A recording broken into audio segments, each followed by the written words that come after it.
Buenas noches, profe. Buenas noches, profe. ¿Cómo están?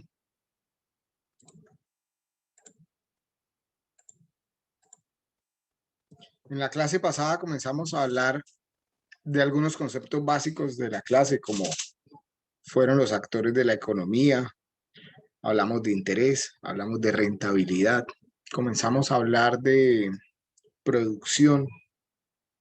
¿Tienen alguna duda de lo que comentamos la clase pasada?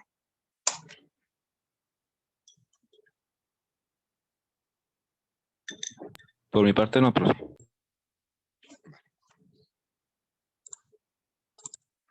Entonces, retomemos donde habíamos quedado la clase pasada. Si volvemos a hablar de producción y de creación de valor, tenemos que entender que ese proceso productivo implica la transformación de recursos naturales, como son materias primas y demás, energía humana, que puede ser vista como mano de obra, o como capital de trabajo, o como conocimiento, ¿cierto? Y también implica el uso de unas herramientas, equipos, maquinarias y demás, que permitan generar un producto o un servicio que cree valor, es decir, que atiendan una necesidad, que logren solucionar un problema, que sea visto por el cliente o por los futuros clientes como algo que mejora su calidad de vida o atiende, pues, lo dicho, una necesidad. Entre más creación de valor exista, o sea, entre mayor sea el beneficio que le estoy prestando a mis clientes para solucionar X o Y necesidad, va a haber mayor acumulación de valor, se va a ganar más dinero, los clientes van a estar más dispuestos a pagar por ese tipo de productos o ese tipo de servicios. Pero es claro hasta este punto que para hacer esa transformación de recursos naturales, usando conocimiento y mano de obra y herramientas, pues se requiere dinero para invertir. Y ese dinero a invertir, en la gran mayoría de los casos, proviene de recursos propios, también llamados patrimonio, o también llamado equity, de los socios que van a hacer el proyecto de inversión o el negocio, y seguramente una parte proviene también de endeudamiento, de crédito. ¿Cuánto de crédito y cuánto de recursos propios? Es lo que se conoce como estructura de capital de un proyecto. Este sería el capital que va a estar acá, y el porcentaje que corresponda a deuda frente al porcentaje de patrimonio es lo que se conoce como estructura de capital. ¿Hasta acá alguna duda?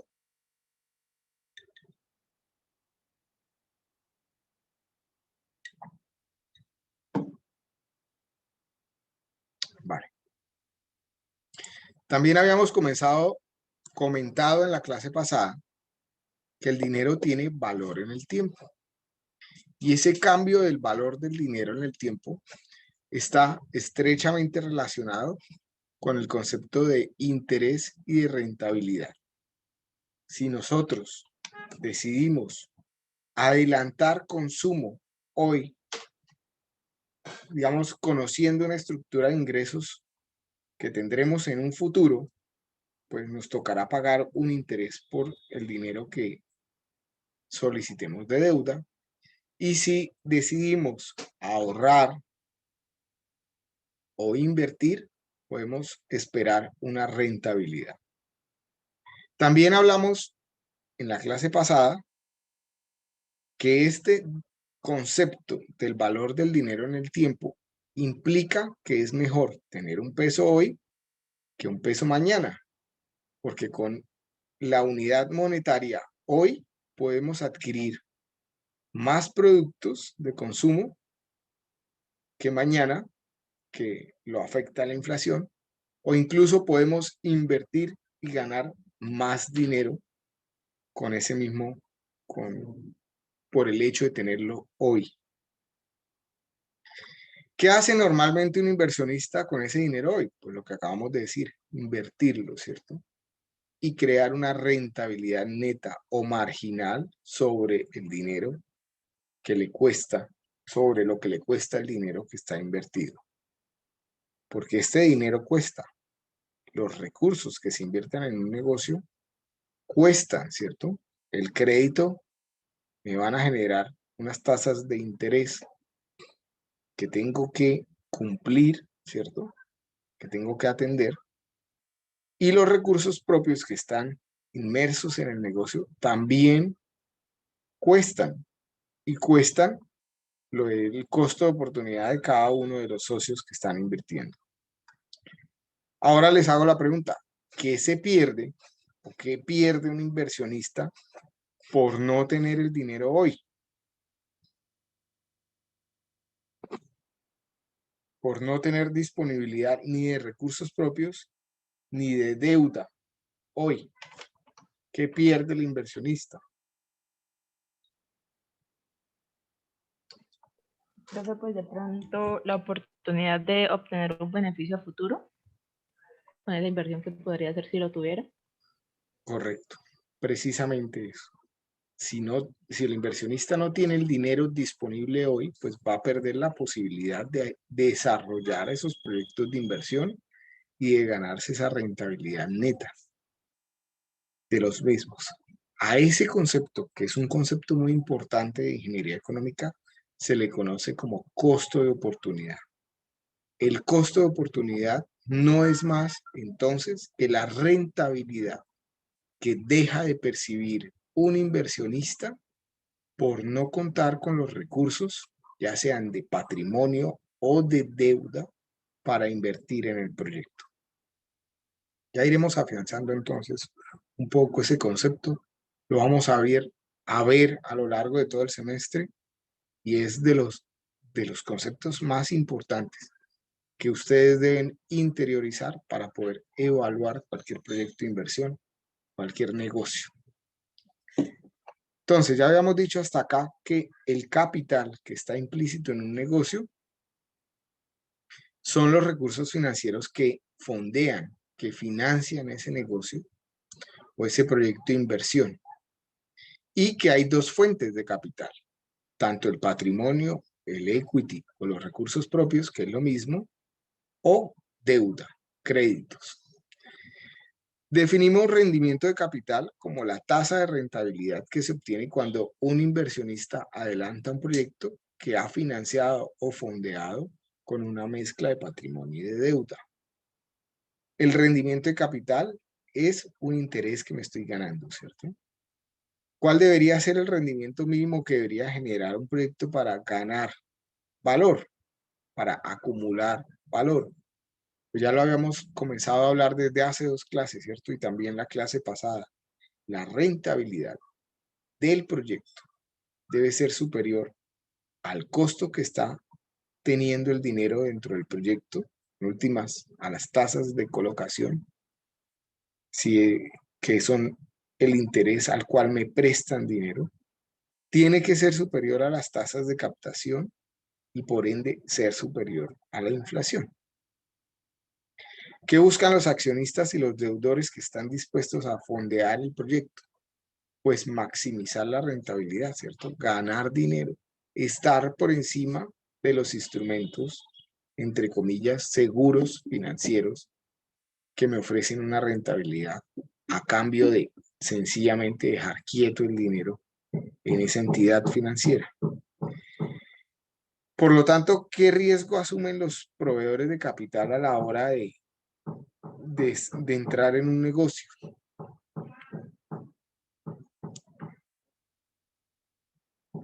¿Qué opinan?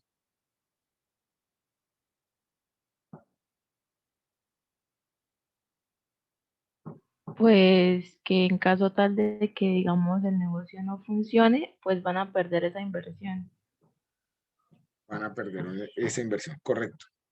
Me voy a devolver un poco y vamos a ampliar un poco este tema de los riesgos.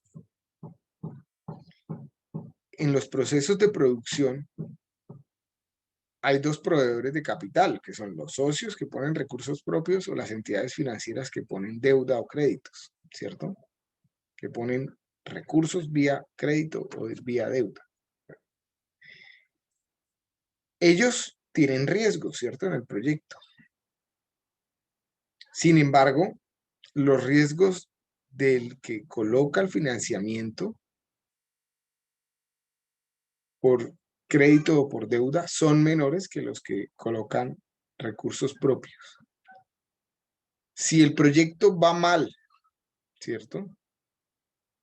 Los socios tendrán que hacerle frente a sus deudas, ¿cierto? O sea, tienen que cubrir el financiamiento de deuda y asumir las pérdidas que tenga el negocio, mientras que las entidades financieras siempre van a, independientemente si el negocio va mal, siempre van a exigir su pago de su crédito. Obviamente habrán circunstancias en donde por más que lo exijan no haya con qué pagar. Y entonces ya hay leyes de insolvencia y todo lo demás que lo que hacen es facilitar las negociaciones en esos casos. Pero en la gran mayoría de los casos no se llega hasta allá, ¿cierto? Sencillamente, si los negocios no van bien, los que asumen los créditos o los compromisos de los créditos, pues vienen siendo los propios socios. Entonces, en temas de financiamiento de proyectos, el crédito y el patrimonio es como el cuento del cerdo y la gallina en el desayuno. Que la gallina se involucra, y ese sería el caso de las entidades financieras, pero el cerdo se compromete, ¿cierto? En un desayuno de huevos con tocineta, la gallina con su huevito coloca parte del desayuno y se involucra, pero el cerdo coloca su carne y se involucra, ¿sí? O sea, los socios van hasta el final en las buenas y en las malas, mientras que las entidades financieras solo quieren que les devuelvan el dinero pactado. No les importa, o sea, ellos no van a cobrar de más si el negocio va muy bien, pero si va muy mal, igual van a exigir lo pactado. ¿Es eso claro? Entonces, ¿por qué los inversionistas socios asumen ese riesgo? Pues porque la rentabilidad que se espera en los negocios es mayor a la que se puede tener en un instrumento financiero, entre comillas, seguro. Entonces, por eso asumen ese riesgo. Ahora bien, vámonos a lo que nos interesa y es cuánto dinero entonces tengo que comenzar a ganar en mis negocios. Pues eso depende del tipo de negocios y depende de la estructura de capital que está involucrada en el negocio. Y hay que partir de esa base, de conocer cuál es la estructura de capital y cuánto vale esa estructura de capital. Para eso, lo que hacemos es calcular un costo promedio ponderado de capital. ¿Cómo se calcula un costo promedio ponderado de capital? Pues de la misma forma o de manera similar a como ustedes calculan el promedio ponderado de notas de su carrera. Vamos a tomar cuánto dinero entra por el lado de vía crédito y cuánto por el lado de patrimonio, en qué porcentaje entra uno y otro y con qué pesos, es decir, con qué interés entra cada uno y se calcula. Ya haremos un ejercicio en unos 10 minutos. Voy a pasar las diapositivas y nos vamos a la tableta. Una vez tenemos el costo promedio ponderado de capital. Es decir, una vez conocemos cuánto vale la estructura de capital que está financiando o fondeando el proyecto, podemos definir cuál es la tasa mínima atractiva de rentabilidad de ese proyecto específico. La tasa mínima atractiva de rentabilidad establecida, utilizada como criterio para aceptar o para rechazar la alternativa de inversión, siempre debe ser superior al costo promedio ponderado de capital, con el que se debe cargar para obtener los fondos de capital necesarios. Por lo tanto, cuando evaluemos proyectos desde el punto de vista económico, es importante tener presente que la rentabilidad estimada de ese proyecto de inversión o de ese negocio debe ser superior o al menos igual a la tasa mínima atractiva de rentabilidad, la cual a su vez es mayor al costo de capital implícito o a la estructura o al costo de la estructura de capital implícita en el proyecto. ¿Cuánto por encima debe ser la tasa mínima atractiva de rentabilidad? Pues un par de puntos porcentuales al menos, que actúen como un factor de seguridad. No debo tampoco estimar tasas mínimas atractivas de rentabilidad muy por encima del costo de capital, porque en la medida en que suba ese piso, porque al final la tasa mínima atractiva de rentabilidad, como su nombre lo dice, es lo mínimo que estaría dispuesto a ganar para asumir el riesgo de invertir. Pero como es lo mínimo, pues es un piso. No debería colocar ese piso muy alto porque entre más alto lo coloque, más difícil es encontrar negocios viables en los que pueda invertir. ¿Me van siguiendo hasta acá o hay alguna duda?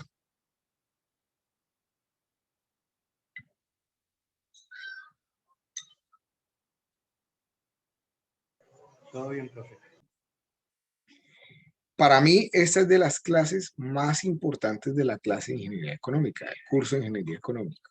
Si ustedes interiorizan qué es un costo de oportunidad, qué es un costo de capital, cómo se calcula el costo de capital, qué es una tasa mínima atractiva de rentabilidad, ya tienen ganado la mitad digamos, del tema si lo llegan a usar en un futuro, que con toda seguridad lo van a tener que usar, porque esto aplica tanto para la vida personal como para la vida profesional.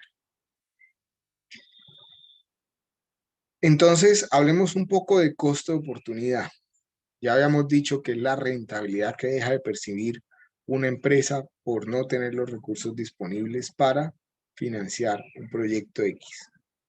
Entonces, si colocamos un ejemplo en el cual la empresa ya ha definido una tasa mínima atractiva de rentabilidad del 12% y tiene para desarrollar dos proyectos, un proyecto 1 que promete una rentabilidad del 14.5% y un proyecto 2 que promete una rentabilidad del 13%, lo primero que va a hacer esa empresa es priorizar cuál proyecto ejecuta primero.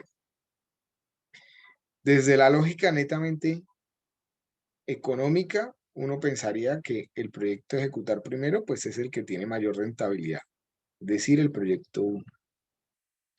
Pero ¿qué ocurre cuando, si después de ejecutar o de comenzar a ejecutar el proyecto 1, se acaban los recursos y no se puede iniciar el proyecto 2?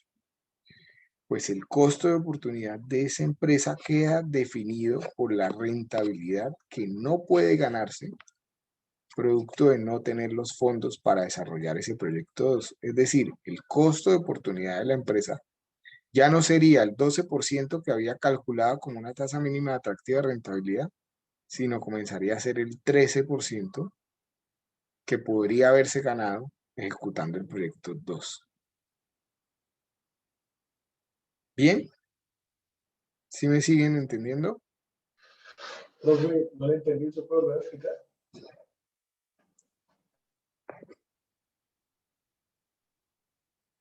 Es básicamente dentro de las empresas, para definir el costo de oportunidad que tenga una empresa, va marcado por varios aspectos. Primero, por conocer cuál es la tasa mínima atractiva de rentabilidad, que no es otra cosa que conocer cuál es la estructura del costo de capital que está implícito en los proyectos. Con eso puedo definir una tasa mínima. Pero después que ya tenga definida la tasa mínima, las empresas tienen que comenzar a definir cuáles son los proyectos de inversión que van a desarrollar. Armarán una bolsa de proyectos o lo que se conoce como un programa de proyectos. Un programa de proyectos es un conjunto de proyectos y comenzarán a priorizar qué proyecto ejecutar primero y cuál después, dependiendo de sus características. Esas decisiones no se toman únicamente con el aspecto económico, pero si se tomaran, para el caso del ejemplo, solo teniendo en cuenta el aspecto económico, la empresa comenzaría a ejecutar el proyecto 1, que es el que tiene mayor rentabilidad esperada del 14.5%. Si la empresa ya no puede ejecutar el proyecto 2 porque no tiene el capital, porque los recursos financieros son finitos, ¿cierto? Si se queda sin dinero para ejecutar el segundo proyecto, la rentabilidad que promete ese segundo proyecto comienza a marcar el costo oportunidad, comienza a ser el costo oportunidad de la empresa. Haciendo un paréntesis, enfocándolo al proyecto de inversión, todos ustedes van a partir de la base que su proyecto de inversión es un emprendimiento y va a ser su primer emprendimiento.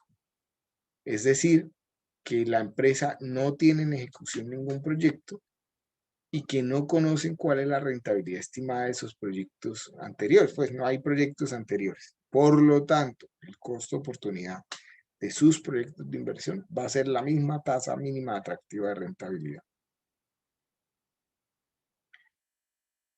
Algunos aspectos a tener en cuenta a la hora de definir la tasa mínima atractiva de rentabilidad. En una empresa, en realidad la tasa mínima atractiva de rentabilidad es el costo de oportunidad, el cual es el interés del primer proyecto rechazado debido a la no disponibilidad de fondos, lo que acabamos de comentar. Establecer la tasa mínima atractiva de rentabilidad en un estudio económico no constituye un proyecto exacto, un proceso exacto. ¿Por qué no constituye un proceso exacto? Porque la mezcla de deuda y de capital propio o de patrimonio cambia con el tiempo y entre proyectos. Por lo tanto, hay que hacer una valoración dinámica de esa tasa mínima atractiva de rentabilidad cada vez que se quiere evaluar un proyecto. O incluso si el ciclo de vida del proyecto es muy largo, hay que evaluar la tasa mínima atractiva de rentabilidad cada vez que puedan cambiar las consideraciones del capital que está invertido. Por ejemplo, si alguna empresa estuviera desarrollando un proyecto que comenzó por allá en el año 19 y tenía proyectado terminarlo en el 21 o en el 22, con todo esto que está ocurriendo en la pandemia, tienen que reevaluar si la tasa mínima atractiva de rentabilidad permanece siendo la misma o si ha cambiado, producto de que las tasas de interés han cambiado, producto de que las condiciones de proveedores, de insumos y demás han cambiado por la pandemia. Restricciones, normativas, etc. Asimismo, la tasa mínima atractiva de rentabilidad no es un valor fijo establecido necesariamente para toda la empresa, sino que puede variar de acuerdo a diferentes tipos de proyectos y oportunidades. Entonces, piensen ustedes, por ejemplo, que si ustedes tuvieran una constructora, la tasa mínima atractiva de rentabilidad para los proyectos de edificación debería ser una, y para los proyectos públicos, por ejemplo, para hacer parques, vías y demás proyectos públicos que se les ocurran, pues debería ser otra. porque el riesgo implícito en un proyecto y en otro es diferente. En los proyectos de edificación o de construcción privada, el constructor asume todo el riesgo, ¿cierto? Coloca todo el capital y tiene que hacer la comercialización completa, etc. Por lo tanto, la tasa mínima atractiva de rentabilidad será mayor a los proyectos públicos en donde comparte el riesgo con el gobierno. Además, el gobierno provee la gran mayoría del dinero del flujo de la obra. Entonces, podría pensarse en una menor tasa atractiva de rentabilidad para los proyectos públicos frente a los de edificación o los privados. Por acá hay otro ejemplo, dice, una corporación puede utilizar una tasa mínima atractiva de rentabilidad del 10% para evaluar la compra de activos como equipos y automóviles y una tasa mayor del 20% para inversiones de expansión, tales como la compra de otras pequeñas empresas.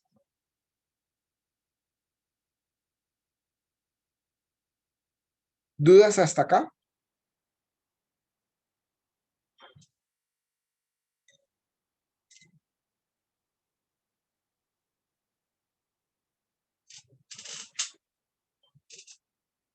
¿Alguna duda? Profe, o sea, esa tasa mínima atractiva de rentabilidad en general va a servir es como para el momento en que yo quiera que mi empresa tenga como como un inversionista o algo así. Cada vez que yo tenga que evaluar un proyecto de inversión, ya sea un proyecto productivo, de algún producto nuevo que vaya a vender, o de un proyecto incluso de mejora de procesos dentro de la propia organización, debería evaluar primero cuál es la tasa mínima atractiva de rentabilidad. ¿Por qué? Porque es con la tasa mínima atractiva de rentabilidad que yo después tomo la decisión de si sí o si no vale la pena invertir. Ya llegaremos allá. Cuando haga la evaluación del proyecto, voy a obtener una rentabilidad estimada del proyecto. Si la rentabilidad estimada del proyecto es superior a la tasa mínima atractiva de rentabilidad, entonces vale la pena ejecutar el proyecto.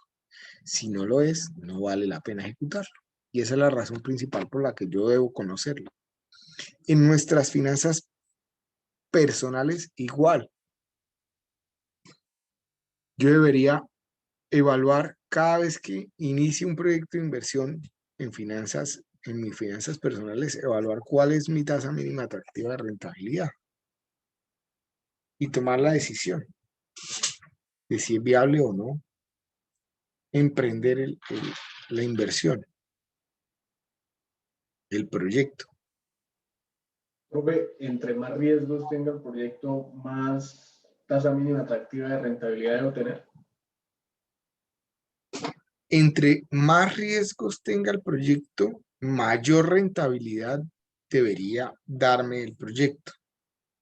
Pero la tasa mínima atractiva de rentabilidad no necesariamente tendrá que ser la más alta porque haya más riesgos.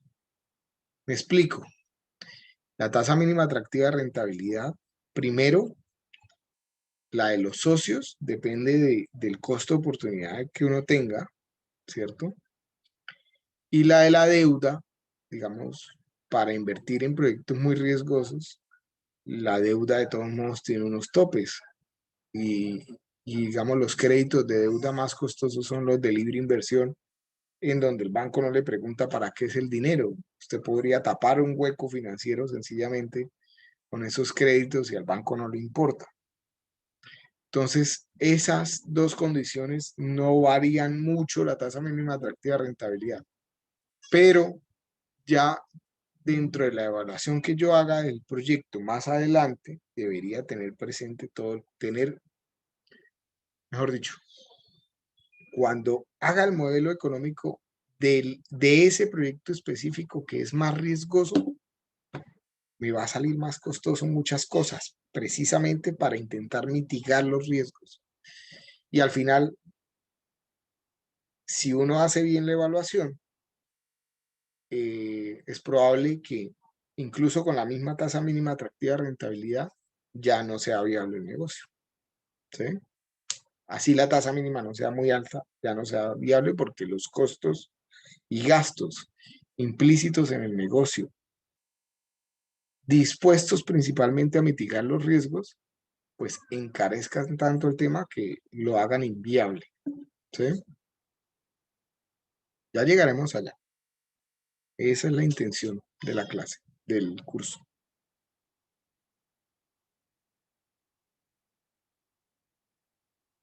¿Dudas de lo que acabamos de hablar, de producción, de costo de oportunidad, de tasa mínima, de costo promedio de capital?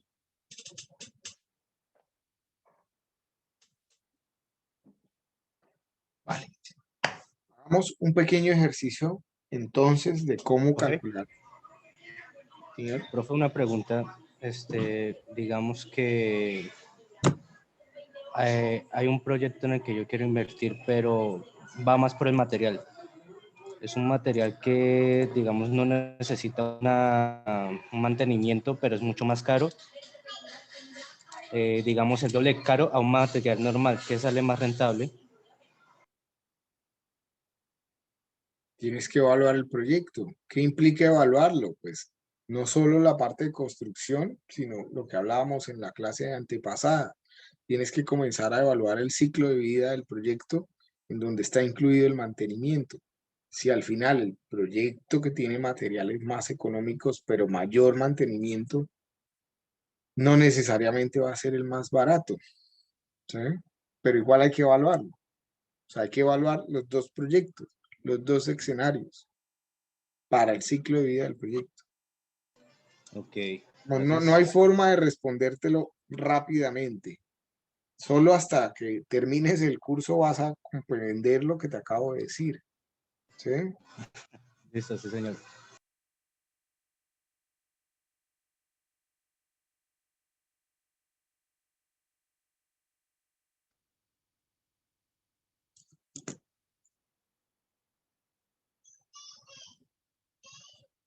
A ver, les voy a compartir por acá la tableta, me confirman cuando ya la vean.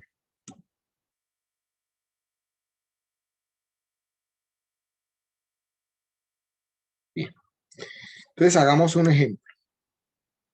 Un ejemplo más aterrizado a lo que va a ser la realidad de sus proyectos de inversión. Resulta que ustedes van a colocar una empresa. Yo siempre me voy por el ejemplo más sencillo, más común y demás. Suponga que ustedes van a colocar una hamburguesería. Y para esa hamburguesería, pues van a tener que hacer una inversión. Inversión en, de pronto, en una freidora industrial, en unos planchones, en unas mesones, en menaje, en una remodelación de un local, en, de pronto inversión en temas de marketing. Van a tener que hacer algunas inversiones, qué sé yo, en algunos equipos como neveras, como las estufas, etc. Supongan que van a requerir una inversión de 100 millones. Pongo 100 millones porque sea un número cerrado y fácil de hacer los cálculos. Y pues que en esos 100 millones la estructura de capital está compuesta por 3 socios, socio 1, socio 2, socio 3 y por un crédito. El socio 1 aporta 20 millones. El socio 2, 15 millones. El socio 3, 10 millones. Y de deuda se requieren 55 millones. El socio 1 ya tiene pizzerías. Por lo tanto, su costo de oportunidad es lo que habitualmente gana de manera neta con sus pizzerías, la rentabilidad de ese negocio, que voy a decir que es de un 14%.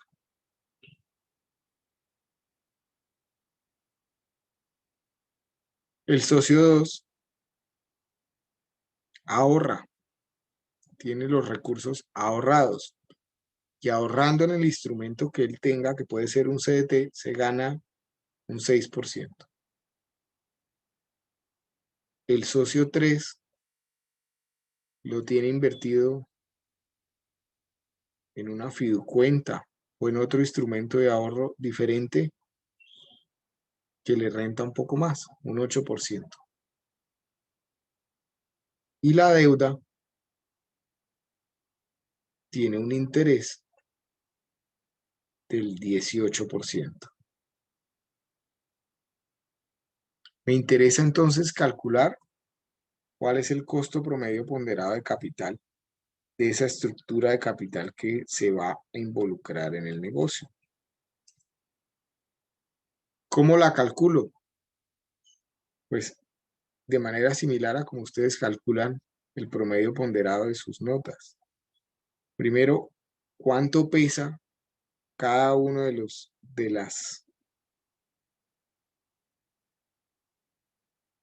cuánto pesa cada uno de los aportes de esa estructura de capital? Es decir, el socio 1 tiene un aporte de 20 millones sobre los 100 millones totales. Ustedes allá, cuando calculan su promedio ponderado, dicen la asignatura 1 tiene tantos créditos de tantos créditos que llevo en total por el peso, ¿cierto?, de ese aporte. En este caso es un 14%. 14%. Voy a ahorrar esto, perdón. Cuando ustedes sacan su promedio ponderado, el peso es la nota que sacaron en la asignatura, ¿cierto? Más el segundo, 15 millones sobre 100,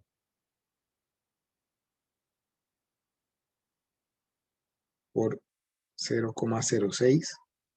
Recuerden lo que habíamos dicho en la clase pasada, que todos los porcentajes, todos los intereses en la fórmula de ingeniería económica se colocan en porcentaje. Más 10 millones sobre 100 por 0,08 más 55 millones sobre 100 por 0,18. Por lo tanto, el costo promedio ponderado de capital va a ser un valor intermedio, porque es un promedio ponderado, entre el interés más bajo, que es el 6%, y el más alto, que es el 18%. ¿Cuánto les da? 0.144. 0,144. ¿Me regalas otro decimal? Solo me salen esos, profe. Vale, listo. Es decir, un 14,4%. Ese es el costo promedio de capital. ¿Cómo calculo o cómo estimo entonces mi tasa mínima atractiva de rentabilidad? Sería igual al costo promedio ponderado de capital más un 1 o 2%. Si le coloco el 2%,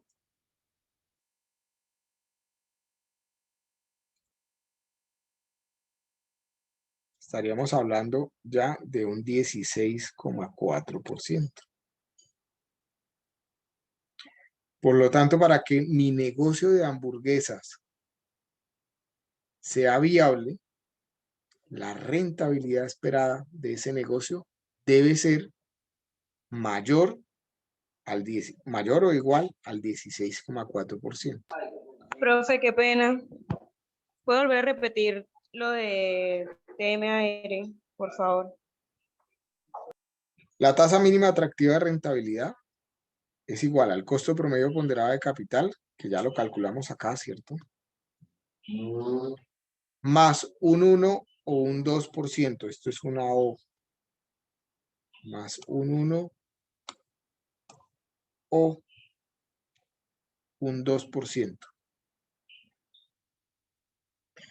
Si tomo el 2%, que lo podría entender eso como un factor de seguridad, este es un 2. Si tomo un 2%, mi tasa mínima atractiva de rentabilidad quedaría en 16.4%. Ahora bien, ¿para qué me sirve esa tasa mínima atractiva de rentabilidad? Pues para saber cuál es el piso. Cuando evalúe todo el proyecto, entonces para evaluar el proyecto tengo que hacer un modelo económico. Estamos lejos todavía de llegar a cómo se hace el modelo económico, pero al final del curso ustedes van a estar en capacidad de hacerlo. Pero entonces, ¿qué implica hacer un modelo económico? Pues conocer cuáles son las ventas estimadas que tengo en el proyecto, cuáles son los gastos estimados que tengo en el proyecto, hacer un flujo de caja y después evaluar la rentabilidad o evaluar la TIR. Si la rentabilidad del negocio es superior a ese 16.4%, el negocio es viable. Si no es superior, o sea, si es superior igual es viable. Si no es superior o igual, el negocio no es viable. No conviene hacerlo. ¿Dudas de esta parte? El cálculo es muy sencillo y por lo general todos los cálculos en ingeniería económica son sencillos de hacer. Lo que es difícil es interpretar el resultado. No difícil, lo que es un poco más complejo, lo que yo espero de ustedes es que tengan una buena interpretación del resultado. Pero aquí no hay integrales, ni derivadas, ni nada de ese estilo. O sea, por todo lo que ustedes ya han pasado para llegar acá, en términos de matemáticas, pues no es ningún gran reto nuevo matemático en la clase de ingeniería económica. Si es un nuevo reto, el tema de comenzar a pensar, pues, ¿qué implica el número? Hablábamos hace un rato que como la tasa mínima atractiva de rentabilidad es un piso, pues yo no debería colocar estos factores que voy a encerrar aquí en rojo, perdón, en verde. ¿Sí? No los debería colocar muy alto porque si no, mi piso se me va muy alto y encontrar un negocio viable es muy complejo.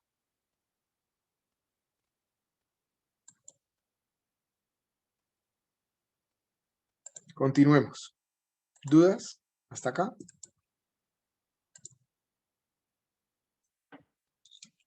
Bien. Comencemos a hablar de emprendimiento. Ya salimos de los conceptos básicos. Vamos a hablar del primer momento de ese proyecto de inversión. Pero antes de comenzar a hablar del primer momento del proyecto de inversión que ustedes van a hacer en grupo, pues comencemos a conocer algunos conceptos básicos de lo que es emprender.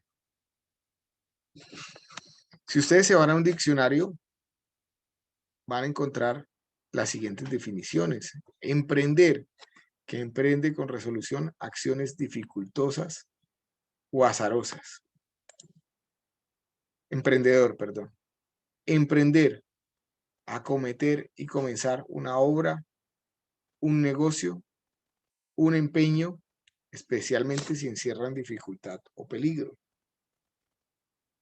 Entonces, fíjense que en esas dos definiciones, que no buscan desanimarlos, ni mucho menos, lo que sí hay implícito es un riesgo. Y como tal, para disminuir el riesgo en esos emprendimientos, una de las formas de hacerlo es precisamente haciendo un estudio de ingeniería económica que permite evaluar, permite identificarlos, por un lado, segundo, evaluarlos y tercero, saber cómo afrontarlos en un futuro si se presenta. Ya llegaremos ahí. Hay otras definiciones, un poco más suaves, y ahora sí a lo que vamos. Emprendedor, persona o grupo de personas que descubren una oportunidad, conciben un proyecto y lo ponen en práctica. Todos tenemos ideas, ¿cierto? A lo largo de nuestra vida se nos ocurren infinidad de ideas maravillosas o no tan maravillosas. Pero lo que es difícil es planear el proyecto y ponerlo en práctica, ¿cierto? Siempre se nos queda la idea en la almohada, ni siquiera muchas veces llega a plantearse o a plasmarse en una servilleta siquiera, ¿cierto?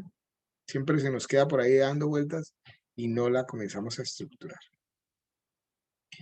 En el mundo del emprendimiento hay también intraemprendedores, que son empleados de empresas que tienen como rol o como función crear empresas dentro de la misma empresa. Emprender. La única diferencia entre el emprendedor y el intraemprendedor es que al intraemprendedor se le paga por emprender y al emprendedor sencillamente desarrolla una idea propia y espera tener una remuneración producto de esa idea. También hay diferencias entre lo que es un emprendedor, un ejecutivo y un líder. El emprendedor normalmente es el que crea la empresa, se le conoce como el verdadero empresario. Muchas veces es el propietario o el accionista mayoritario y es alguien que es capaz de detectar una oportunidad y transformarla en una empresa. Comenzar a estructurar la idea y desarrollarla. Un ejecutivo es una persona que resuelve problemas específicos que se presentan en la vida de las empresas y está contratado para eso. Es un empleado, ¿cierto?, de la empresa. Y un líder es aquella persona que es capaz de generar una visión o una imagen futura de la situación de la empresa y arrastrar a todas las partes implicadas para hacer realidad esa imagen. Muchas veces, o los emprendedores más emblemáticos suelen ser buenos líderes e incluso buenos ejecutivos en algún aspecto específico. Que puede ser el caso del que probablemente ha sido el más emblemático hasta ahora, que era Steve Jobs, ¿cierto? Era un buen emprendedor, fue capaz de ver una oportunidad.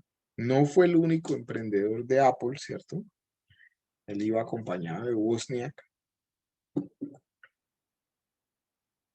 Y era muy carismático, ¿cierto? Era muy buen ejecutivo también inicialmente en el tema de marketing, pero ya como gerente general no fue tan bueno, ¿cierto?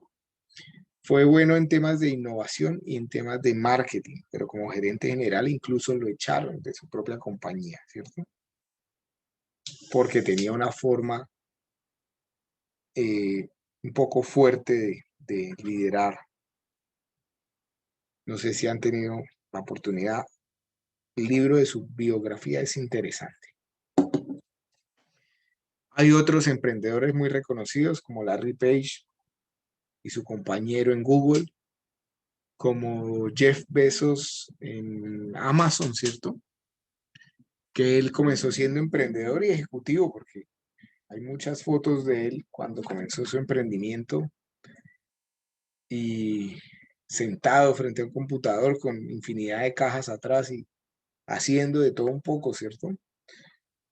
Seguramente programando la página, pero también programando los envíos, etc. Y el nuevo emprendedor reconocido es Elon Musk, el dueño de Tesla. ¿Sí saben quién es o no?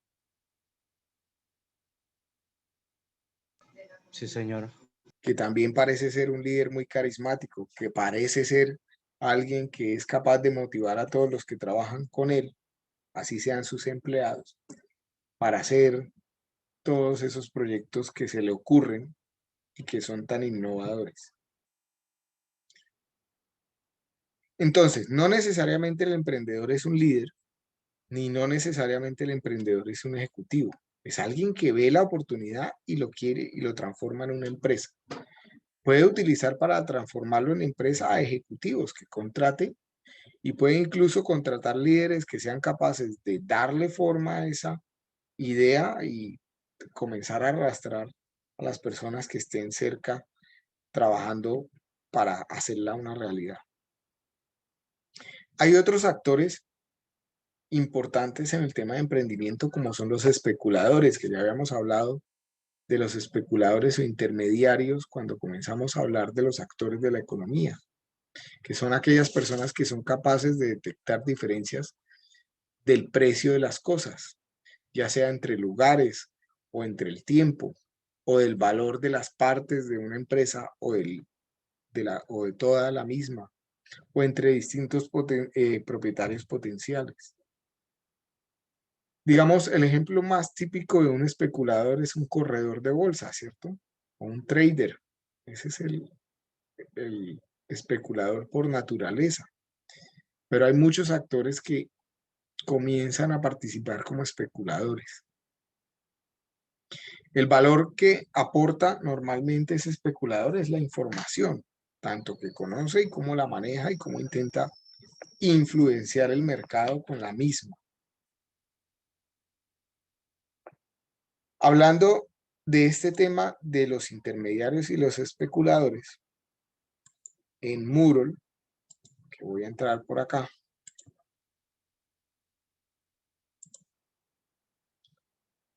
en donde dice conceptos básicos, van a encontrar un foro acá. Para responder el foro, pues por favor lean el artículo que les tengo planteado acá, donde dice artículo, y después opinen al respecto, si actúa Elon Musk como especulador o no, si lo ha hecho antes del artículo y si lo ha hecho después del artículo. Profe, ¿qué me la puede repetir? Es que tuve un problemita acá con el PC. Lo ¿Qué te hablamos repito? cuando dijo que miráramos en el Moodle, que Ok, entran a Moodle, se van a la pestaña de conceptos básicos y ahí tienen un artículo que habla sobre Elon Musk. Vamos a abrirlo, a ver, hacer.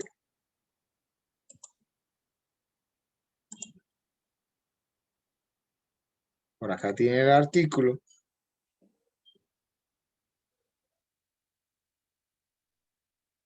Ok, lo leen y después opinan. Si de acuerdo a lo que dice el artículo, él actuó como especulador o no.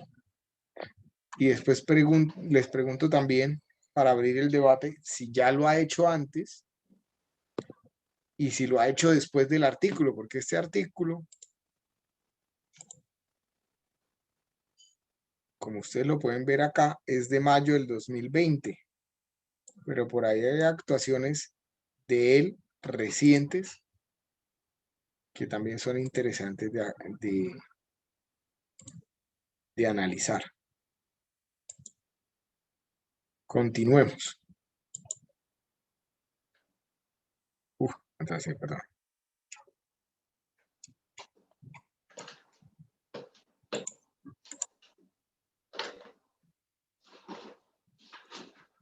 Acá.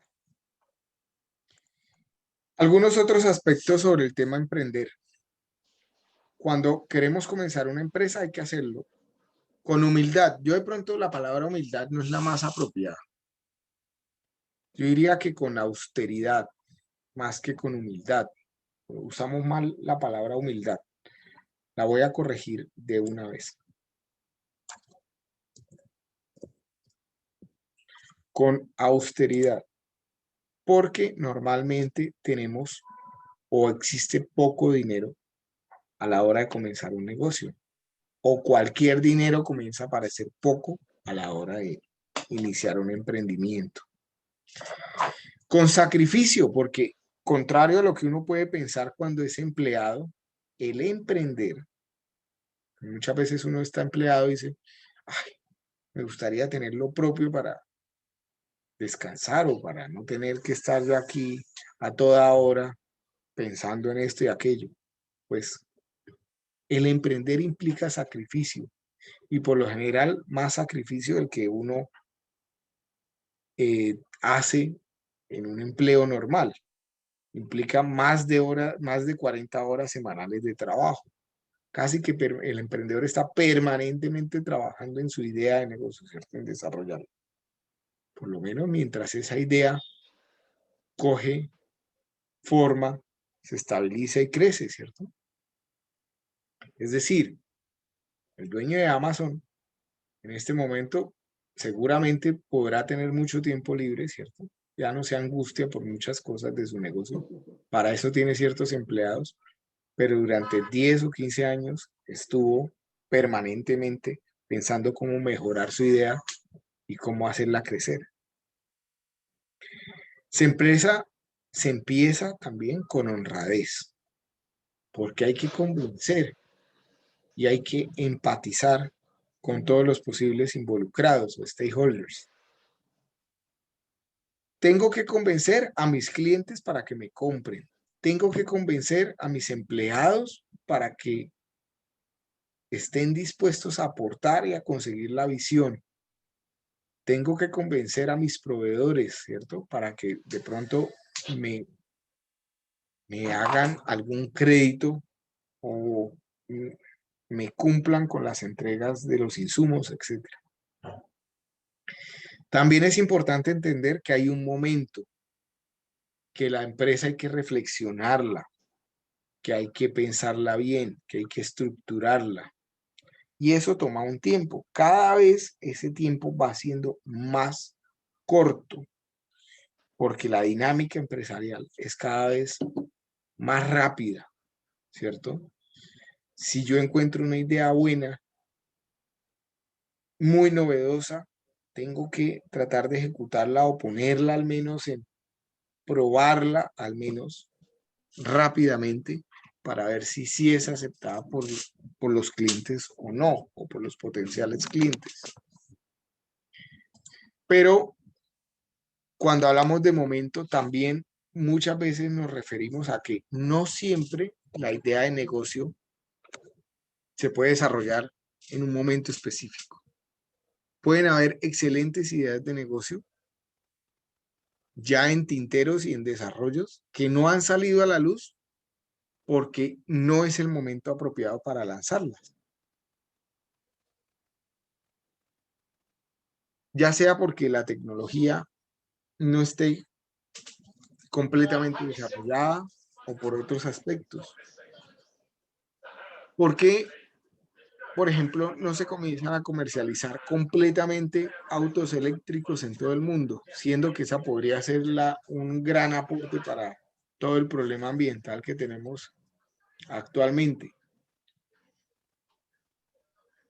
Pues porque el momento todavía no lo permite, ¿cierto? Hay algunos aspectos técnicos que hay que mejorar, como el tema de autonomía, como el tema de que los insumos requeridos para las baterías son limitados y escasos, como el tema de que se necesita una infraestructura para que la gente pueda recargar esos vehículos cada X tiempo y que esté disponible y a la mano, etc. Por dar un ejemplo. Hay que procurar, esta es una máxima para la clase y obviamente para el tema de emprendimiento, perdón, me adelanté. Hay que procurar atrasar al máximo el inicio de los gastos y adelantar al máximo el inicio de los ingresos. Es decir, cuando uno emprende un negocio, hay que intentar comenzar a vender lo más rápido posible y, como ya lo decíamos, con mucha austeridad, revisar muy bien cuáles son los gastos tratar de tomar los menos gastos fijos posibles, solo los necesarios al principio. En esta fase prenatal también es importante entender la oportunidad. Una empresa empieza siempre para explotar una oportunidad, para hacer algo nuevo o para hacer lo mismo que otros, pero de forma diferente. Innovar no implica sacar un producto completamente nuevo e inexistente. Puede ser muchas veces hacer lo mismo, pero de forma diferente. ¿Alguien ha escuchado de Nubank? ¿Saben qué es Nubank?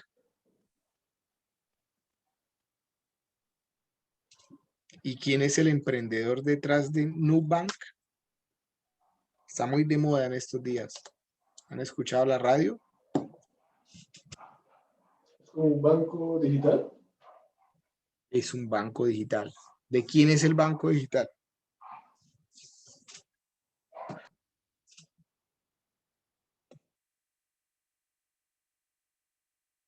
¿De quién es el Nubank?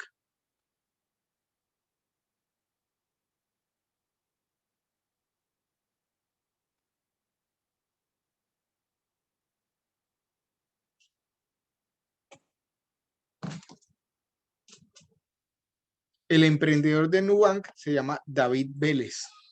Es un colombiano. Nubank comenzó en Brasil.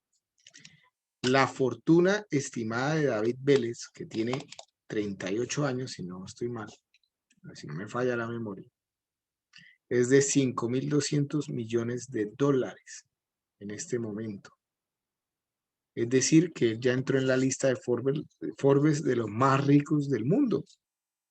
Y es un colombiano. El banco lo arrancó en Brasil. ¿Dónde está lo novedoso del banco? Pues como ya lo dijo su compañero, es completamente digital.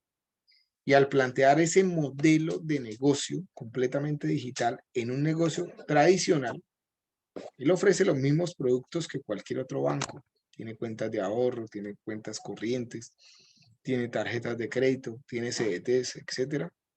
La única diferencia es que es completamente digital, o sea, las cuentas de ahorro corrientes, etcétera, y todo lo demás que hemos hablado, ustedes las pueden abrir sin la necesidad de ir a un punto físico, sino la pueden abrir desde una app, desde el app de Nubank, y no tiene costos implícitos de manejo y otras cosas. O sea, esa fue la gran diferenciación y la innovación que hizo David Vélez en el Nubank y lo que lo tiene hoy en día donde lo tiene. Entonces, ¿ha hecho productos nuevos? No. Ha hecho una forma diferente o un modelo de negocio diferente para un negocio tradicional. ¿Sí? Y eso es innovación.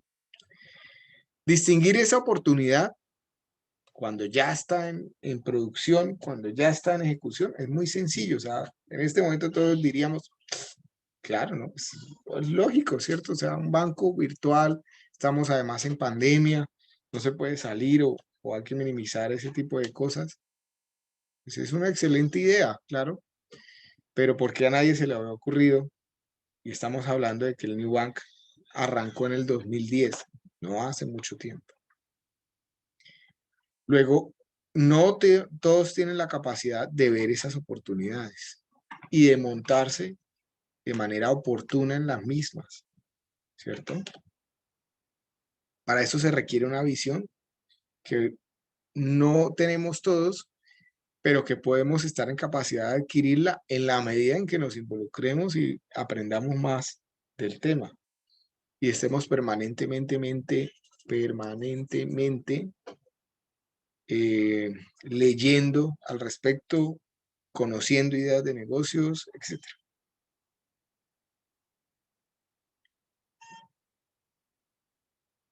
Hablemos del caso de negocio, del business plan, que es lo mismo.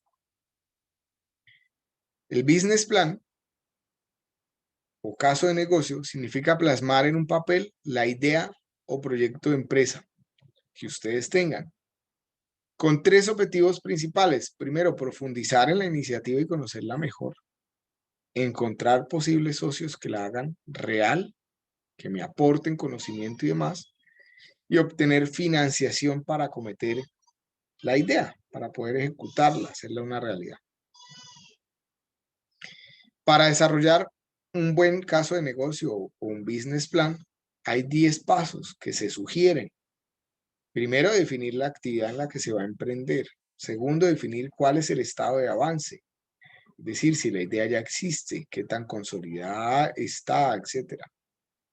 Lo que en proyectos de grado se conoce como estado del arte, ¿cierto? Tercero, definir las condiciones de mercado, de la competencia y cómo estoy posicionado frente a esa competencia. Cuarto, definir los objetivos principales del negocio. Quinto, desarrollar una estrategia para conseguir esos objetivos principales. Sexto, identificar riesgos y oportunidades. Séptimo, planear cómo limitar sus riesgos y cómo potencializar las oportunidades. Octavo, implementar estrategias, las estrategias que haya definido para atender esos riesgos o oportunidades como planes de trabajo, es decir, llevar la estrategia al día a día del negocio. Noveno, evaluar si se gana o no dinero a través de un modelo económico que ustedes hagan de ese caso de negocio. Y décimo, si funciona bien, pues hacer un resumen ejecutivo y unas conclusiones y comenzar a unos pasos adicionales, conseguir financiación y ponerla en práctica. Si en el punto 9 no ganamos dinero, pues la metodología es iterativa. Muestra a ver qué podemos mejorar de los puntos anteriores y volvemos y evaluamos a ver si es viable o no. Todo eso lo vamos a hacer en el desarrollo del curso. Vuelvo y les insisto, les comento, que ya les había comentado, digamos, en la clase de lineamientos, esto va a ser un proyecto y como todo proyecto va a tener una elaboración progresiva y lo vamos a hacer así a lo largo del semestre. Ya lo hemos hecho muchas veces, nos ha salido bien y si ustedes trabajan, digamos, sin pausa, pero en la medida en que se van dando las pautas, no se van a sentir agobiados y sí van a tener un buen producto al final que les va a permitir no solo pues acometer con éxito el curso, sino el día de mañana abordar cualquier idea de negocios que ustedes quieran emprender. ¿Cómo se suele escribir un caso de negocio o un business plan? Y esto que les voy a explicar acá o que se los voy a comentar, les sirve también, por ejemplo, para cómo escribir su proyecto de grado y cómo, digamos, afianzar esas habilidades directivas de comunicación asertiva, que son cada vez más importantes, que se conocen hoy en día como habilidades blandas, ¿cierto? Para escribir un caso de negocio y para exponer ese caso de negocio, hay que hacerlo 3 veces. Primero, comentando qué es lo que se va a contar. Luego, profundizando en eso que se va a contar. Más tarde, recordar y concluir lo que se acaba de decir. Esto funciona, vuelvo y les comento, para cualquier tipo de presentación. Decir qué se va a contar no es, por ejemplo, leer una tabla de contenido de una presentación, no es hacer una introducción en donde yo muy brevemente hago un abrebocas de lo que se va a desarrollar. Luego hace uno la presentación, desarrolla los puntos y destaca los aspectos importantes de cada punto. Y finalmente concluye. Y en las conclusiones comienza a ser muy asertivo de si sí o si no se toma una decisión específica y por qué. El caso de negocio que ustedes van a desarrollar a lo largo de todo el semestre tiene básicamente estos 8 puntos, que son un resumen ejecutivo, un análisis interno, un análisis del entorno y del mercado, una serie de análisis de riesgos, que es el punto 6. De este análisis de riesgos nacen las estrategias y planes, que está por acá en el punto 4. Se hace después un análisis financiero. A ver, voy a arreglar esto porque lo lógico es que esto se haga acá, en este punto. se haga un análisis de riesgos, unas estrategias y planes, un análisis financiero y después unas conclusiones.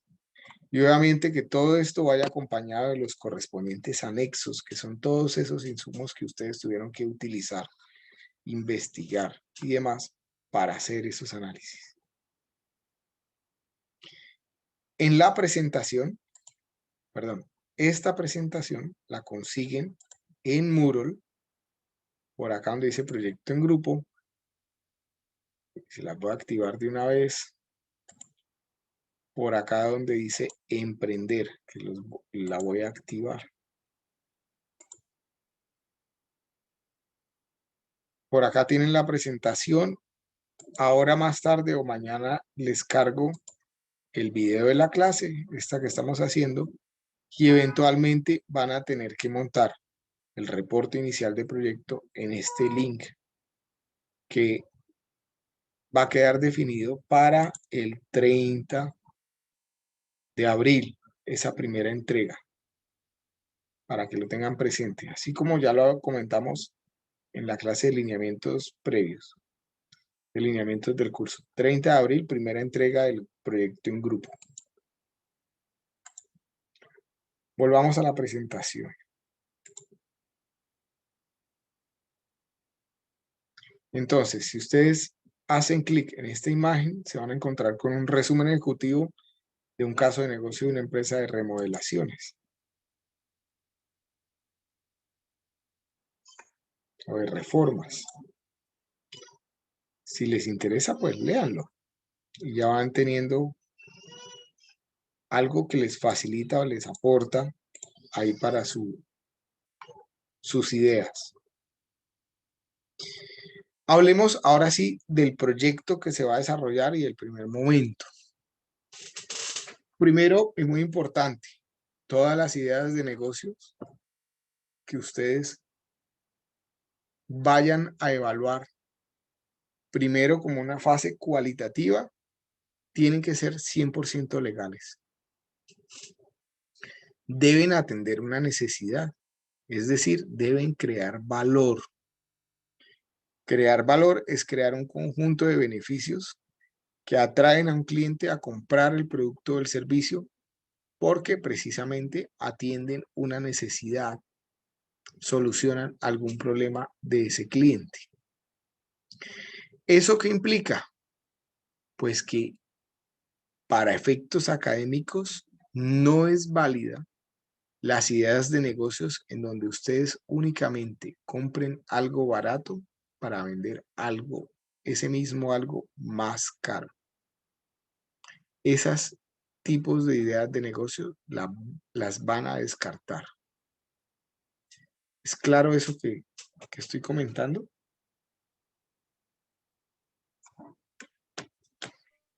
Sí, profe. Entonces, hablemos ahora sí de cómo se hace la evaluación cualitativa de esa primera plantilla que ustedes tienen que hacer de manera individual y que tienen que entregar, que ya lo habíamos comentado en la clase pasada, que esa entrega se hace también por acá donde dice ideas de negocio, acá en la pestaña de proyecto en grupo, hay una subpestaña que dice ideas de negocio.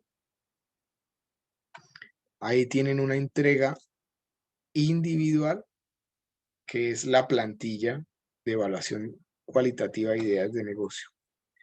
Esta entrega quedó para el 21, es decir, para el miércoles de la próxima semana.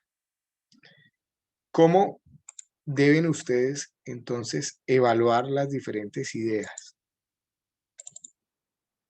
Por acá tengo la plantilla. Primero, listándolas, ¿cierto? Mínimo tienen que tener listadas cada uno de ustedes 3 ideas de negocio. Lo segundo que van a hacer es una breve descripción de la idea. Esa descripción debería, de alguna forma, explicar qué producto o qué productos tienen o van a desarrollar o qué servicios van a desarrollar con su idea. ¿Cuál es la descripción general de la idea? Y ojalá ojalá, el modelo de negocio que tenga la idea. Entonces, si mi idea de negocio fuera el New Bank, pues fíjense que no basta con decir que la descripción del negocio es un banco. Es importante comentar que el banco va a ser completamente digital. Eso ya me dice o me da a entender cuál es el modelo de negocio. Entonces, no bastaría solamente con decir voy a colocar una panadería. Tengo que ampliar la descripción, ¿cierto? Una panadería gourmet que tenga un punto físico de venta. Ahí está implícito cuál es el modelo de negocio. O una panadería de bajo costo, buena calidad, pero que entregue los productos a domicilio. Es completamente diferente el modelo de negocio a lo que escribimos anteriormente. O una panadería tradicional en un barrio, pero que ofrezca productos de precios competitivos. O una panadería, qué sé yo, completamente virtual. Entonces, fíjense que la misma idea de negocios puede tener variante en los modelos de negocio y es importante comenzarla a escribir.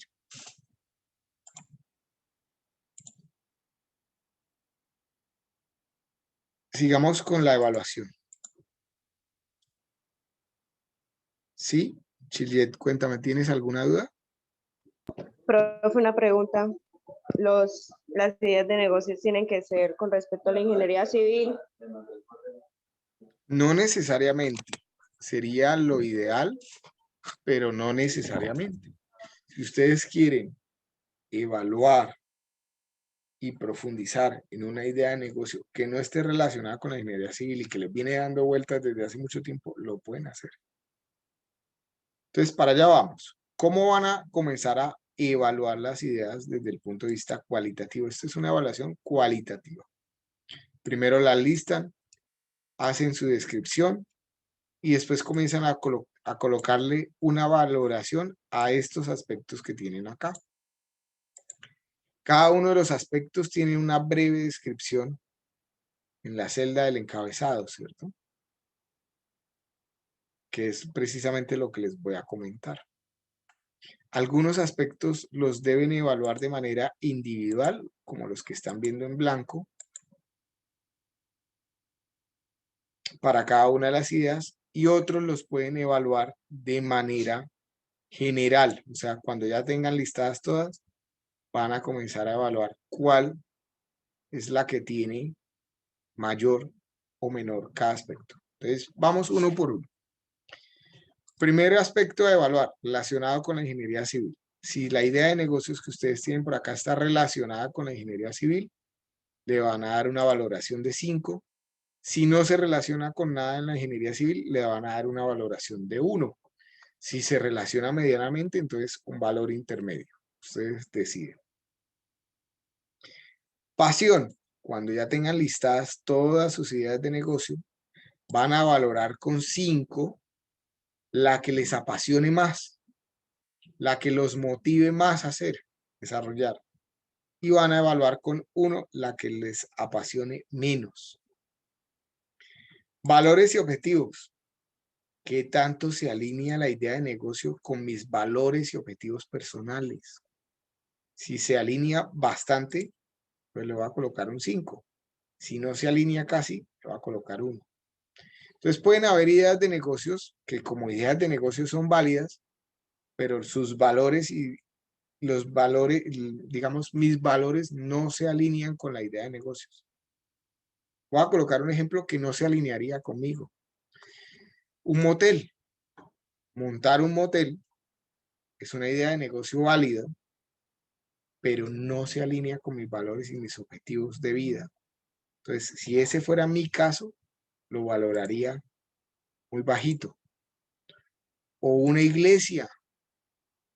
Tampoco se alinea con mis objetivos de vida ni con mis valores. Yo soy creyente, pero de ahí a montar una iglesia, no lo veo. Cosas de ese estilo. ¿Es claro hasta acá? Cuarto aspecto a valorar, experiencia. Si tengo algún tipo de experiencia, le doy una valoración intermedia. Si tengo mucha experiencia, le doy una valoración de 5. Si no tengo nada de experiencia, le doy una valoración de 1. Entonces, para el ejemplo que está aquí planteado, ladrillos ecológicos, yo con lo que ya llevo estudiado en las clases de ingeniería civil que ustedes han visto, ya saben lo que es un ladrillo, ya saben de qué está hecho un ladrillo, ya saben cómo evaluar la resistencia de un ladrillo. Por lo tanto, ya tienen experiencia. Puede que no sepan o no hayan hecho ningún ladrillo nunca, pero ya hay una experiencia, ya hay un conocimiento. Entonces, debería haber una valoración intermedia. Si ustedes colocan, por ejemplo, una idea de negocios, una pastelería o una hamburguesería y nunca han entrado a la cocina a hacerse una hamburguesa, pues 0 experiencia, valoración de 1. Pero si al menos alguna vez han hecho una hamburguesa en la cocina de su casa, pues ya hay algo de experiencia, la pueden valorar. Inversión, este es el único aspecto que vamos a valorar de manera un poco contraria. Y lo vamos a hacer de manera general. Entonces, de todas las ideas de negocio que tengan listadas, van a valorar con 5 la que tenga menos costos de inversión, la que ustedes estimen que va a tener menos costos de inversión. Y van a valorar con 1 la que tenga mayor costo de inversión y valoraciones intermedias para las que queden por ahí en la mitad. Ahora bien, ¿por qué esto? Así. No porque las que sean muy costosas no las puedan desarrollar, sino porque mi intención como profesor en la clase de ingeniería económica es que ustedes esto lo vean cercano y ojalá el día de mañana se animen a emprender y se animen a desarrollar un proyecto. Y en la medida en que la inversión sea más bajita, pues más cercano lo van a ver. No significa que las inversiones altas no sean posibles de desarrollar. Si volvemos a hablar del caso de David Vélez en el New Bank, averigüen, hay muchos artículos, está de moda el hombre en estos días. Averigüen cómo comenzó. ¿Tenía todos los recursos o no? ¿Necesitó muchos recursos para abrir un banco o no? Por ahí hay artículos, les dejo la inquietud. Siguiente aspecto a valorar, el medio ambiente. ¿Qué tanto se alinea mi idea de negocios con el medio ambiente? ¿Es amigable con el medio ambiente? Si sí, le doy una valoración de 5. Si no, le doy una valoración de 1. Siguiente aspecto, ¿es escalable o no mi idea de negocios? Entonces, de todas las ideas listadas, voy a darle una valoración de 5 a la que tenga mayor escalabilidad. ¿A qué me refiero con escalabilidad? Es qué tanto puedo estandarizar los productos y los servicios que quiero generar con mi idea de negocios. Y qué tanta dependencia tiene el negocio de mi tiempo o no. Entonces, por ejemplo, si mi idea de negocios, si yo estudio odontología o derecho y mi idea de negocios es colocar una oficina o un consultorio de odontología o una oficina de abogados para atender y litigar en ciertos casos, pues esos negocios son poco escalables, ¿cierto? Dependen de mi tiempo. Puedo asumir tantos productos como pueda en el tiempo que yo tengo y que es limitado. Habrán otros proyectos que sí puedo entonces estandarizar y que puedo pensar en escalar, ya sea escalarlos a través de franquicias o otras formas. Siguiente aspecto, ¿qué tan innovadora y novedosa es la idea de negocio? Entonces, tengan presente de todas las ideas que están listadas, a la que crea que tenga mayor innovación le voy a dar un 5, a la que tenga menor innovación le voy a dar un 1. Recuerden lo que ya hablamos. Ser innovador no implica hacer un producto que no exista en el mercado. Puede ser una variación en el modelo de negocio, puede ser una variación en el producto. puede ser tener o atender una necesidad inatendida, etc. Y finalmente, hay un aspecto que más que una valoración es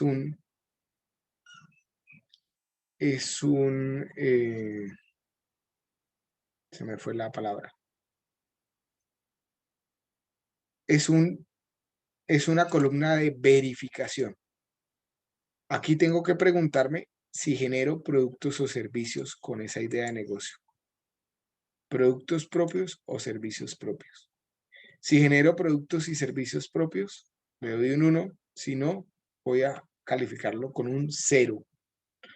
Cuando ustedes se van a la fila total, fíjense que para evaluar está sumando todas las valoraciones parciales y multiplicando por esa columna de verificación.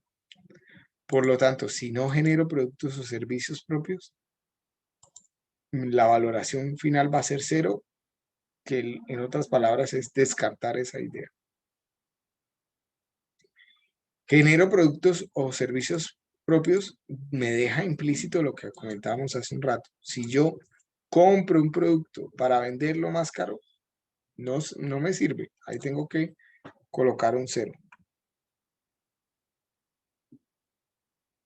¿Dudas con cómo hacemos la valoración cualitativa de esas ideas inicial?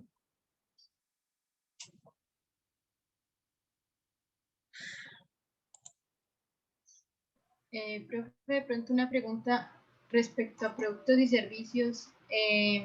Si, por ejemplo, mi idea de negocio fuera como alquiler de algo, por ejemplo, de maquinarias, yo podría decir que eso genera servicios.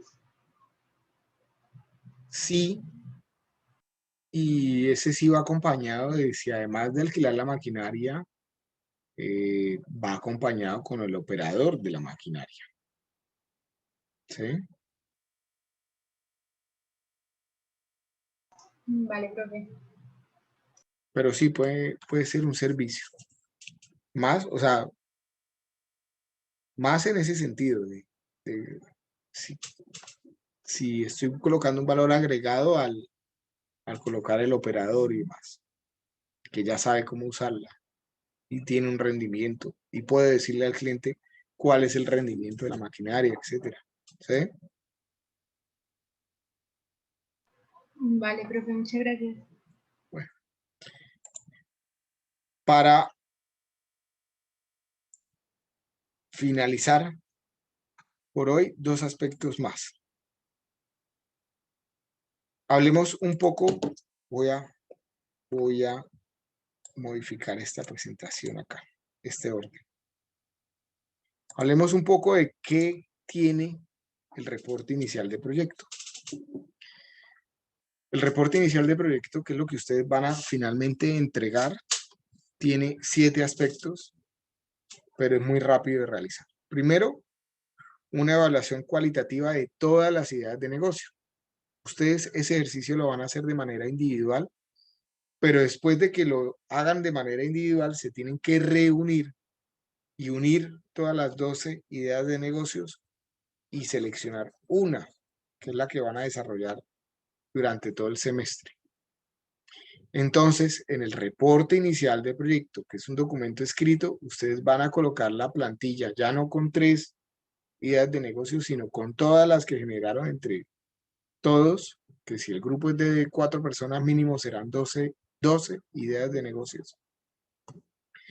Y después, el segundo punto es justificar cuál es la idea seleccionada. Si la idea seleccionada es la que tuvo la mayor valoración, pues digamos el tema es muy sencillo de justificar. Sencillamente dicen que de acuerdo a las valoraciones fue la que tuvo mayor puntaje. Pero si finalmente seleccionan una que no sea la que tuvo el mayor puntaje, pues justifiquen por qué la seleccionaron. ¿Lo pueden hacer? Sí, lo pueden hacer, pero justifíquenlo. ¿Listo? Lo tercero es hacer una propuesta de valor. ¿Qué es la propuesta de valor? Pues una descripción de la idea y del modelo del negocio, del emprendimiento o del proyecto de inversión que ustedes van a desarrollar. También van a hacer un análisis interno, una matriz DOFA, unos organigramas y explicar cuál es la fuente de ingresos de su idea de negocios. Vamos a profundizar en estos 4 puntos en la próxima clase. Para terminar, hablemos un poco de la propuesta de valor, que básicamente ustedes tienen que ir generando pequeñas, en las descripciones de cada una de sus ideas, van a tener que generar pequeñas propuestas de valor. Una propuesta de valor es una descripción sencilla, detallada y fácil de entender por parte del cliente. Pues pónganse en los zapatos del cliente. Eso que ustedes escriben, ¿sí lo entiende el cliente? ¿Sí me están entendiendo cuál es mi idea de negocio o no? Sobre lo que se está aportando en mi negocio para solucionar un problema específico. Tengan presente esto a la hora de generar la propuesta de valor y súmenle el hecho de que hay que describir claramente el modelo de negocio, o sea, cómo comercializo. No solo basta con decir que mi proyecto hace X productos o X servicios que solucionan tal necesidad específica, sino también tengo que decir cómo voy a comercializar esos productos o servicios, que vendría siendo el modelo de negocio. Por favor, nos quedamos hasta acá en la clase. No sé qué dudas o inquietudes tengan al respecto de lo que ya comentamos.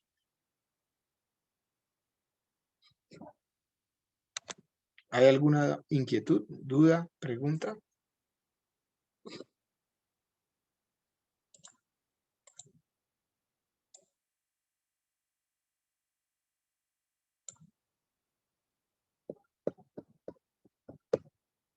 Vale. Bueno, pues muchas gracias a todos. Nos vemos el próximo lunes. Continuamos con el tema. Listo, profe, hasta luego. Bueno, profe, hasta luego, gracias. Muchas gracias, profe. Hasta luego. Hasta luego. Que estén muy bien. Hasta luego, profe, gracias. Hasta luego.